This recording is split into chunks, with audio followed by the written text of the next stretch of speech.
Very very good morning friends आज हम बात करने जा रहे हैं हिंदी भाषा का उदय। हिंदी भाषा का उदय किस प्रकार हुआ था उसको चलिए देखने का प्रयास करते हैं। सबसे प्राचीन भाषा संस्कृत है। फ्रेंड्स ये तो हम लोग सभी लोग जानते हैं कि जो सबसे प्राचीन भाषा है वह संस्कृत है। संस्कृत से धीरे धीरे हिंदी भाषा का उदय हुआ है। संस्कृत का समय 1500 ईसा पूर्व से 500 ईसा पूर्व तक माना जाता है। संस्कृत को दो भागों में बांटा गया है। फ्रेंड्स जो संस्कृत का जो बंटवारा है वह किस प्रकार किया गया है, दो भागों में, 1500 ईसा पूर्व से 500 ईसा पूर्व तक। तो चलिए शुरू करते हैं। वैदिक संस्कृत 1500 ईसा पूर्व से 1000 ईसा पूर्व तक। दूसरा क्या है, लौकिक संस्कृत 1000 ईसा पूर्व से 500 ईसा पूर्व तक। फ्रेंड्स जो हिंदी यानी कि संस्कृत का विभाजन है ये दो प्रकार से किया गया है। आर्य भारत में आकर 1500 ईसा पूर्व से के आसपास सप्त सिंधु प्रदेश जिसको पंजाब सिंध कहा जाता है में बस गए। आर्यों ने ही ऋग्वेद की रचना किया था। इस तरह से पूर्व वैदिक काल में भी केवल ऋग्वेद की रचना की गई थी। फ्रेंड्स हम देखते हैं कि जो पूर्व वैदिक काल था उसमें हम केवल ऋग्वेद की रचना पाते हैं, यानी कि 1500 ईसा पूर्व से 1000 ईसा पूर्व के मतलब मध्य तक। आगे देखते हैं कि आर्य दक्षिण रूस अथवा एशिया माइनर से आए थे, इसलिए ऋग्वेद में संस्कृत के साथ यूरोप की शब्दावली अधिक मिलती है, इसलिए ऋग्वेद की भाषा बहुरूपीय मानी जाती है। फ्रेंड्स ये जो वैदिक काल था जिसमें ऋग्वेद की रचना हुई थी उसकी जो भाषा है वह बहुरूपीय है। इसकी लिपि वैदिक वाङ्मय कहलाती है। यानी फ्रेंड्स जो ये ऋग्वेद की एक लिपि है ना, इसको हम वैदिक वाङ्मय के नाम से जानते हैं और उसकी जो भाषा है वह बहुरूपीय है। अब चलिए फ्रेंड्स देखते हैं हम आगे कि हाँ अब लौकिक संस्कृत और मतलब जो एक और उसका विभाजन था वैदिक संस्कृति, उसके बारे में क्रमवार हम अध्ययन करेंगे। लौकिक संस्कृत का समय 1000 ईसा पूर्व से 500 ईसा पूर्व तक माना जाता है।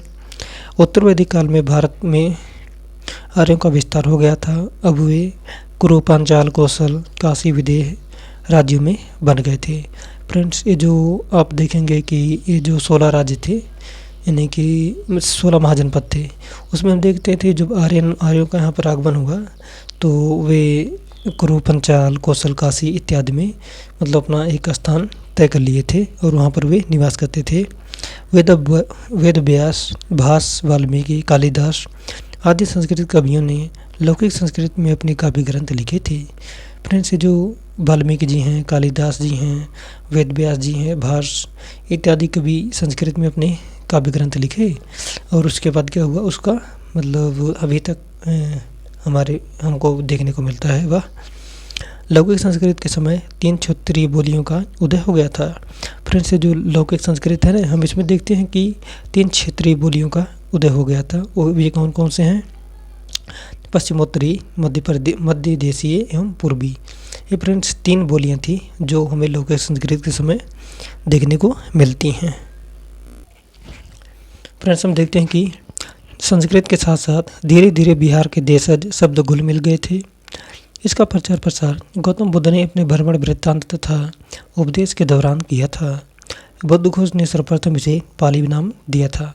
फ्रेंड्स जो बिहार के कुछ देश शब्द थे हम उसमें देखते हैं कि हाँ जब गौतम बुद्ध घूमा करते थे तो उन्होंने इस शब्द को अपने वृत्तांत में शामिल किया और एक बुद्धघोष नामक व्यक्ति थे जिन्होंने बुद्धघोष ने इसे पाली नाम दिया था। पाली भाषा का समय 500 ईसा पूर्व में सर्वप्रथम 500 ईसा पूर्व से प्रथम शताब्दी तक माना गया है। संपूर्ण बौद्ध साहित्य पाली भाषा में लिखा गया है। पाली भाषा के समय तक 4 क्षेत्रीय बोलियों का उदय हो गया था। फ्रेंड्स जो पाली भाषा है यानी कि जिसमें गौतम बुद्ध अपना संदेश देते थे उसमें हम देखते हैं कि उस समय 4 क्षेत्रीय बोलियों का उदय देखने को मिलता है। वे कौन कौन से थे चलिए देखते हैं। पश्चिमोत्तरीय, मध्य देशीय, पूर्वी, दक्षिणी। यानी फ्रेंड्स ये हो गया पश्चिमोत्तरीय हो गया, मध्य देशीय हो गया, पूर्वी और दक्षिणी, ये इत्यादि प्रकार के होते हैं। मतलब 4 बोलियों का उदय हुआ था। धीरे धीरे आगे प्राकृत भाषा का उदय हुआ। महावीर स्वामी प्राकृत भाषा में उपदेश देते थे। फ्रेंड्स जो महावीर स्वामी जी थे ना, ये प्राकृत भाषा में अपना उपदेश देते थे, जबकि गौतम बुद्ध जो थे वह पाली भाषा में अपना उपदेश देते थे। इसका समय प्रथम शताब्दी से 500 ईस्वी तक माना जाता है। संपूर्ण जैन साहित्य प्राकृत भाषा में लिखे गए हैं। मौर्य शासक अशोक ने अपने अभिलेखों में प्राकृत भाषा का प्रयोग करवाया था। इस समय निम्न क्षेत्रीय बोलियां हो गई थी, यानी निम्न क्षेत्रीय बोली का उदय देखने को मिलता है, जिसमें से सर्वप्रथम है सौरसेनी। जो फ्रेंड अगली उपबोली थी आपकी थी पैसाची, ब्राह्मण, महाराष्ट्री, मागधी, अर्धमागधी। ये तो फ्रेंड्स हो गई उपबोलियों की बात। अब फ्रेंड्स हम आगे देखते हैं कि इसके पश्चात भाषा में कुछ शुद्धता आने लगी थी, इसलिए प्राकृत से अपभ्रंश भाषा का विकास हुआ। अपभ्रंश का शाब्दिक अर्थ है बिगड़ा हुआ, यानी फ्रेंड्स जो प्राकृत से ही हम जो कि महावीर स्वामी जी की भाषा थी उसके ही हम देखते हैं कि अपभ्रंश का विकास हुआ था। लेकिन अपभ्रंश का शाब्दिक अर्थ जो होता है ना वह होता है बिगड़ा हुआ। इस तरह इसे बिगड़ी हुई हिंदी भी कहा जाता है। अपभ्रंश भाषा का समय 500 ईस्वी से 1000 ईस्वी तक माना जाता है। फ्रेंड्स जो अपभ्रंश का समय था ना ये हम देखते हैं कि 500 ईस्वी से 1000 ईस्वी तक इसका समय माना जाता है। अपभ्रंश के पश्चात अवहट्ट या पुरानी हिंदी का विकास होता है।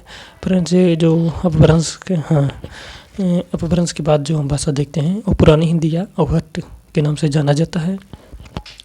इसे संक्रांति काल भी कहा जाता है, यानी फ्रेंड्स इसे हम संक्रांति काल का नाम दे सकते हैं। प्रकार से संक्रांति काल का समय 10वीं से 12वीं शताब्दी तक माना जाता है। 12वीं शताब्दी से परिनिष्ठित हिंदी की शुरुआत मानी जाती है, यानी 12वीं शताब्दी में जो परिनिष्ठित एक हिंदी की जो शुरुआत है उसमें हम देख सकते हैं। अपभ्रंश भाषा के समय क्षेत्रीय बोलियों से निम्न भाषाओं का उदय हुआ था, यानी फ्रेंड्स जो अपभ्रंश भाषा के समय जो क्षेत्रीय बोलियाँ थी उससे कुछ प्रकार की भाषाओं का उदय हुआ था, जिसको हम देखने का प्रयास करते हैं। सौरसेनी से पश्चिमी हिंदी, राजस्थानी हिंदी, पहाड़ी हिंदी, गुजराती हिंदी इत्यादि का विकास हुआ। पैसाची से लहदा पंजाबी, ब्राह्मण से सिंधी, महाराष्ट्र से मराठी, मागधी से बिहारी, बांग्ला, उड़िया, असमिया, अर्धमागधी से पूर्वी हिंदी। इस तरह से हिंदी भाषा का उदय सौरसेनी, मागधी तथा अर्धमागधी से माना जाता है। फ्रेंड्स इसको तो हम लोगों ने देख लिया कि किस प्रकार हिंदी भाषा का उदय हुआ था। अब हम फ्रेंड्स नेक्स्ट वीडियो में मिलेंगे हिंदी भाषा के विकास के साथ, यानी उदय को देख लिया अब उसके विकास को देखना है। बने रहिए इस यूट्यूब चैनल पर। फ्रेंड्स अगर आप किसी भी एग्ज़ाम की competitive exam like TGT, PGT, net, JRF और या आप ग्रेजुएशन या पोस्ट ग्रेजुएशन या BA MA में हैं तो आपके लिए ये वीडियो बहुत ही हेल्पफुल होगा। या फिर आप 9th 10th 11th 12th किसी में हैं और उसमें हिंदी साहित्य का इतिहास पूछा जा रहा है तो ये हिंदी साहित्य का इतिहास आप लोगों के बहुत काम आएगा। बने रहिए यूट्यूब चैनल पर। Please like, share and subscribe. बहुत बहुत धन्यवाद।